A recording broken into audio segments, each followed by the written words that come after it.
할렐루야. 한 주간 평안하셨습니까? 오늘은 다윗 언약입니다. 우리 하나님은 신실하신 하나님이세요. 약속을 지키시는 분입니다.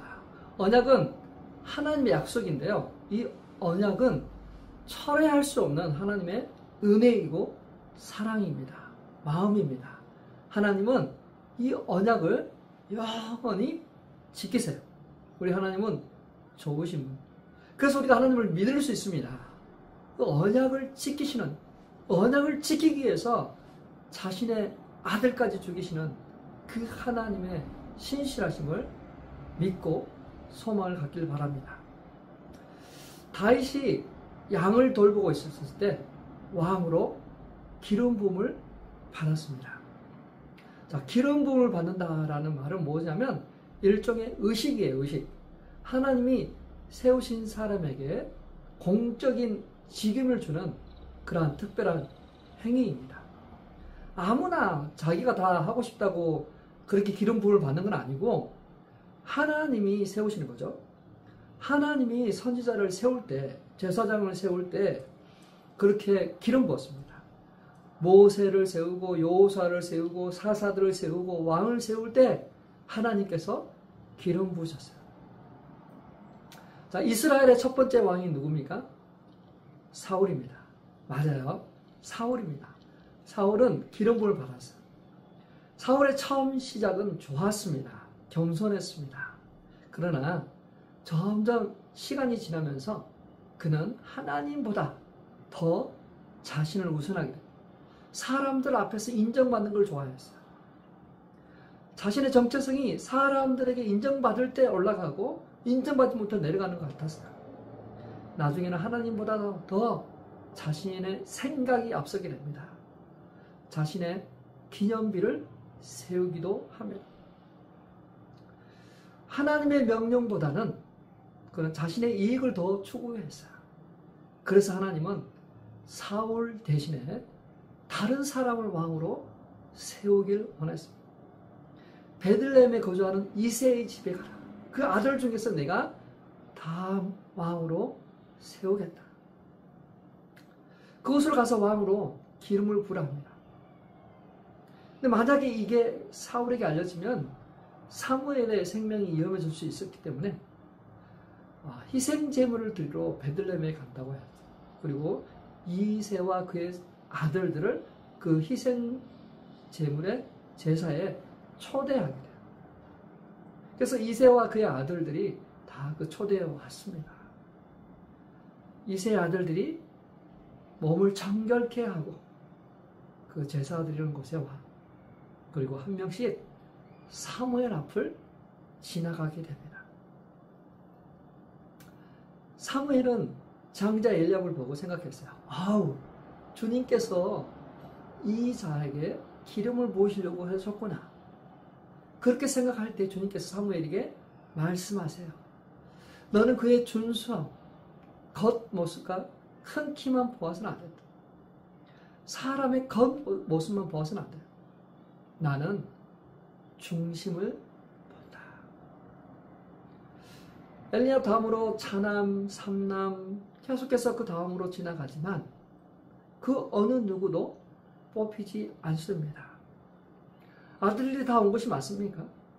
막내가 아직 남아있어요. 어디에 있습니까? 양들을 지키고 있습니다. 그를 데려오십시오. 이새가 사람을 보내서 막내 아들을 다윗을 데려옵니다.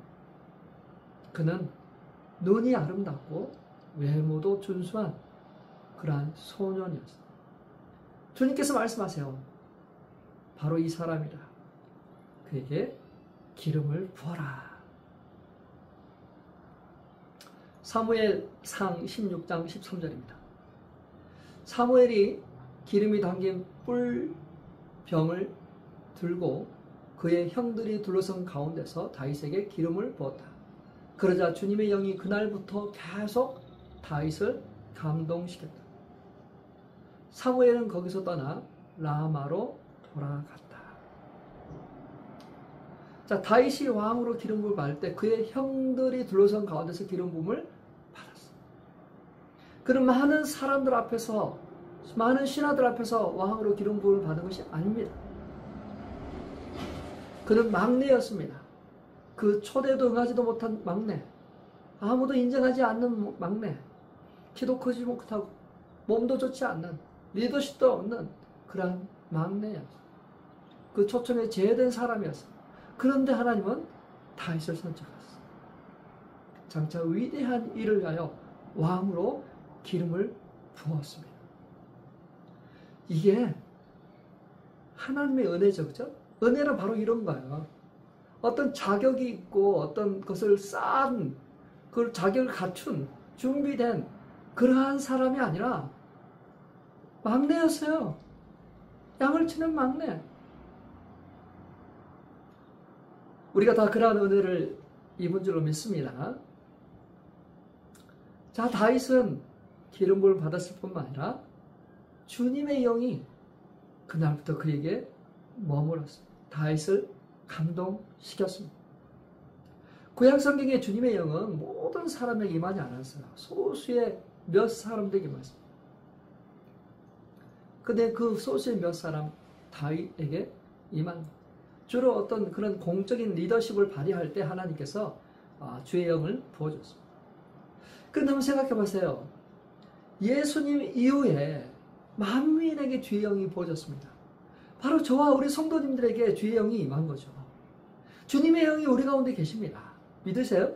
주님의 영이 우리 가운데 계시기 때문에 우리가 예수 그리스도를 주라 고백하는 겁니다. 주의 영이 계시기 때문에 우리가 주님의 나라를 생각하는 것입니다. 주님의 영이 계시기 때문에 우리가 하나님을 찬양하고 경배하는 것입니다. 하나님의 자녀의 권세를 갖고 우리는 하나님을 찬양하는 그러한 자기를 갖고 계세요. 하나님 앞에 당당하게 나올 수 있잖아요. 무서워하지 않고 하나님을 예배하는 백성이 되었잖아요. 이게 은혜죠. 나를 뽑으시고 자녀 삼아주신 하나님의 그 은혜에 감사하는 저희 성도님 되시길 바랍니다. 주님은 우리를 성공시키기 위해서, 우리를 축복하기 위해서 그분의 놀라운 은혜를 보여주셨어요. 그분의 백성 되도록 우리를 부르셨습니다. 할렐루야. 그분의 자녀로서의 삶을 기쁨으로 감사함으로 살아가는 저와 우리 성도님 되시길 바라요. 자, 다윗은 하나님을 사랑했어요. 그것이 나타났습니다. 다윗은 왕으로 기름을 받았지만 여전히 양을 치고 있었어요. 그가 왕으로 기름 부음을 받았다는 사실은 오직 그의 가족밖에 몰라요. 그의 가족, 그의 형들도 그걸 잘 인지하지 못했던 것 같아요. 그게 어떤 기름 부음인 것을 그들은 잘 알지 못했어요. 그 다음에 보면 다윗을 취급하는 그 형들의 태도가 보면 아마 그런 것 같아요. 그게 어떻게 성취될지 그들은 알지 못했죠. 시간이 지난 어느 날 블레셋이 쳐들어옵니다. 블레셋과 이스라엘은 전쟁이 일어났어요. 서로 진을 치고 서로 지금 이제 신경전을 벌이고 있습니다. 싸움을 도는 사람이 나와서 상대방을 사기를 떨어뜨리게 하는 그러한 작전에 돌입한 거죠. 근데 그 블레셋에서는 골리앗이라는 장수가 나와서 이야기하고 있습니다.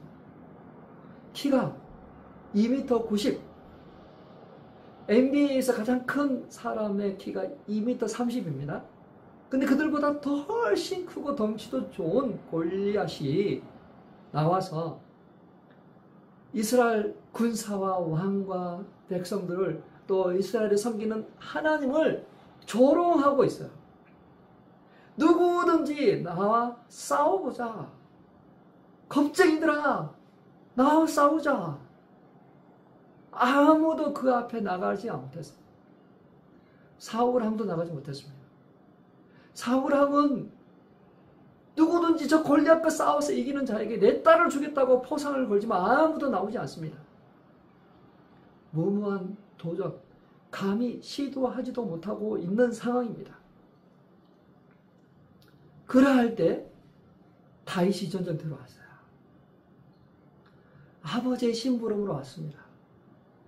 나이가 어려서 아직 전쟁에 참여하지 못할 그런 나이였던 것 같아요. 형들은 나이가 돼서 전쟁을 하고 있는데 형들이 잘 있는지 보러 왔다가 이 상황을 보게 됩니다. 특별히 그 골리앗이 살아계신 하나님을 모욕하는 것을 듣게 됩니다. 그래서 다윗은 그 골리앗 앞에 당당히 섰어요. 그 앞에 섰습니다. 그리고 골리앗 앞에 나아갑니다. 골리앗은 아니 대단한 용사가 나한테 생각했는데 보니까 소년이 자신과 싸우겠다는 거예요. 자존심이 상하는 거예요. 그렇지만 이 버릇없는 녀석을 죽이겠다고 나올 때 다윗은 평소에 그가 많이 사용하던 그러한 돌팔매질, 돌멩이로 골리앗의 이마를 총통으로 맞춰서 넘어뜨립니다. 로마서에 이러한 그 용기와 담대함을 표현합니다. 만일 하나님이 나를 위하시면 누가 나를 막으리요? 하나님이 나와 함께 하시면 내가 누구를 두려워하리요? 하나님이 만약에 내 속에 함께 하신다면, 하나님이 나와 함께 하신다는 걸 믿는다면 우리는 힘과 용기를 낼 수 있을 것 같아요. 그 골리앗이 우리 앞에 있었다 할지라도, 골리앗과 같은 그 무서운 적이 우리 앞에 있었다 할지라도 쫄지 않고 일어나서 도전하게 될 것입니다. 그래서 우리가 우리 속에 하나님의 영이 계시는 것이 얼마나 중요한지 우리는 이 본문을 통해서 우리가 깨닫게 됩니다. 다윗, 그에게 죄의 영이 없었다면 그는 많은 사람들과 똑같았을 거예요. 근데 주님의 영이 다윗과 함께함으로 말미암아 그의 믿음, 하나님을 신뢰하는 믿음, 하나님을 의지하고 믿고 나가는 그 믿음이 그 안에 충만한 것이죠. 이 일로 인해서 다윗은 일약 스타가 됩니다. 사람들에게 알려지기 시작해요. 사랑을 받기 시작합니다. 사울 왕의 아들 조나단도 다윗을 좋아해요. 그들은 서로 친구가 됩니다. 너무 좋았어요. 너무 좋았는데 여인들이 노래를 합니다. 사울은 천천히요 다윗은 만만히로다. 근데 그 노래를 사울이 듣고 자존심이 상하기 시작해요. 시기 질투가 생기기 시작합니다. 다윗을 죽이고자 합니다.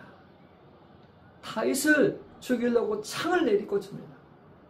그래서 다윗은 도망자의 삶을 살게 돼요.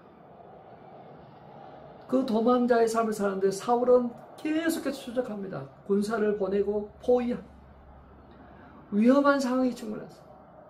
그래서 해외에 피신하기도 했어요. 어떻게든지 사울은 다윗을 찾아 죽이려고 했고 다윗은 사울을 피해 도망 다녀야만 됐습니다. 두 번이나 다윗이 사울을 죽일 찬스도 있었어요. 근데 다윗은 하나님의 기름 부은 자라고 자신의 손으로 죽이기를 원치 않았습니다.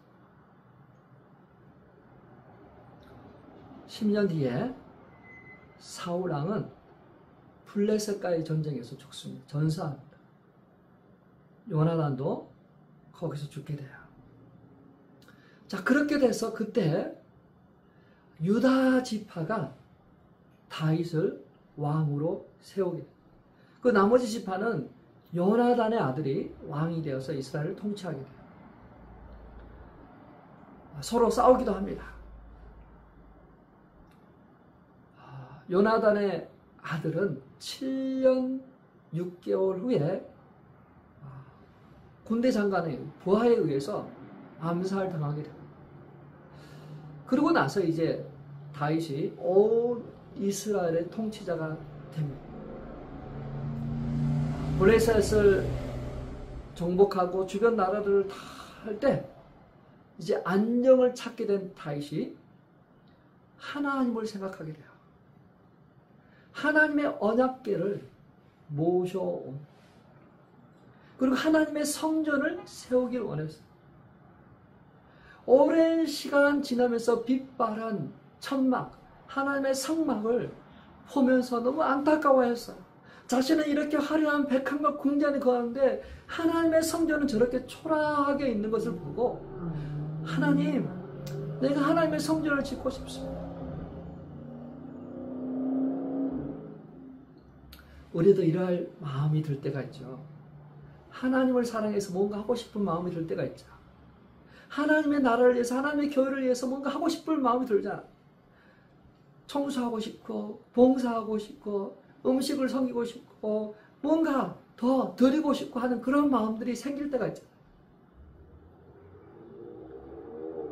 다윗이 언약궤를 모실 뿐만 아니라 하나님의 성전을 짓고 싶었어요. 다른 것도 할 수 있잖아요. 근데 다른 걸 할 수 있는데 다윗이 하나님의 성전을, 사울은 그렇지 않았잖아요. 사울도 왕이었지만 사울은 전혀 언약궤를 모셔온다든지 하나님의 성전을 짓는다 그런 마음을 갖지 않아요. 자신의 어떤 기념비를 세우는데 정신이 그쪽으로 다 팔린 거죠. 그러나 다윗은 하나님이 보시기에도 참 좋았다. 그래서 하나님이 다윗을 말할 때 내 마음에 합한 사람이라고 하잖아요. 역시 다윗은 하나님을 보고 하나님을 사랑하고 하나님의 언약궤를 모실 뿐만 아니라 하나님의 성전을 모시고 싶어요. 그러나 그는 간절한 소원을 가졌지만 하나님의 성전은 완성하지 못합니다. 대신에 하나님께서 너의 아들 솔로몬이 성전을 짓도록 그렇게 하고 있어요. 하나님은 다윗과 언약을 맺으시고 다윗을 축복합니다. 다윗을 축복해요. 하나님은 이스라엘과 함께 했습니다.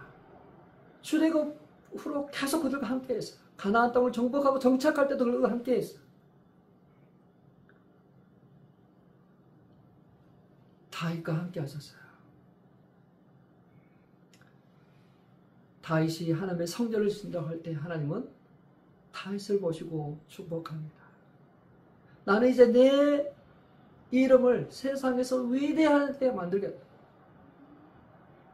빛나게 해주겠다. 내가 너를 너의 원수로부터 보호하겠다. 평안을 주겠다. 너의 집안에 한 왕조를 만들고 너의 생애가 다 너가 조상들에게 묻혀도 내 몸에서 나올 자식들이 그 왕조가 계속 이어지게 하겠다. 튼튼하게 하겠다. 사무엘하 7장 13절 14절입니다. 바로 그가 나의 이름을 드러내려고 집을 지을 것이며 나는 그의 나라의 왕위를 영원토록 튼튼하게 하여 주겠다. 내 집과 내 나라가 내 앞에서 영원히 이어갈 것이며 내 왕위가 영원히 튼튼하게 서 있을 것이다. 이것이 다윗 언약입니다. 이 언약은 새로운 것이 아니에요. 조금 더 진전된 것이에요. 창세기에서 이미 하나님께서 어떻게 하시겠다고 말씀하셨거든요. 야곱의 12아들 중에 넷째 아들 유다를 축복하실 때 말씀하셨어요. 창세기 49장 10절입니다. 임금의 지휘봉이 유다를 떠나지 않고 통치자의 지휘봉이 자손 만대까지 이를 것이다. 권능으로 그 자리에 앉을 분이 오시면 만민이 그에게 순종할 것이다. 다윗은 유다 지파의 후손으로 왔어요. 그리고 예수님은 다윗의 후손으로 왔습니다. 영원히 통치하실 메시아로 오셨어요. 그분은 지금 어디 계십니까? 우리는 그분 앞에 어떻게 반응하고 있습니까? 다윗과 맺은 언약, 메시아 예수 그리스도를 보내주시겠다는 그러한 언약이죠. 사랑하는 성도 여러분, 하나님은 약속을 지키시는 분이세요. 언약을 지키시는 분이십니다. 하나님께서 약속하신 이 말씀들을 붙잡으세요. 하나님께서 나에게 기록하신 그 말씀을 붙잡고 기도하고 믿고 소원하는 우리에게 하나님께서는 반드시 응답하세요. 특별히 메시아 예수 그리스도 그분을 믿고 영접한 자들에게 복을 받게 하세요. 복을 흘러보내게 하십니다. 우리를 성공시키기 위해서 그분은 십자가에 죽으셨고 우리를 성공시키기 위해서 주님의 영을 보내주셨습니다. 우리와 함께 하시도록 하십니다. 그래서 우리는 그분의 영이 우리 안에 계시기 때문에 하나님 나라 확장과 잃어버린 영혼 구원과 제자 삼는 일에 전심 전력해야 되겠습니다. 주님의 몸된 교회를 세워나가는 일에 우리가 함께 해야 될 것입니다. 사랑하는 성도 여러분, 내 영혼이 잘된 같이 범사가 잘 되시길 축복합니다. 하나님의 언약 가운데 우리는 축복의 통로입니다. 축복의 통로로서 한 주간 승리하셨다가 다음 주에 뵙도록 하겠습니다. 사랑하고 축복합니다.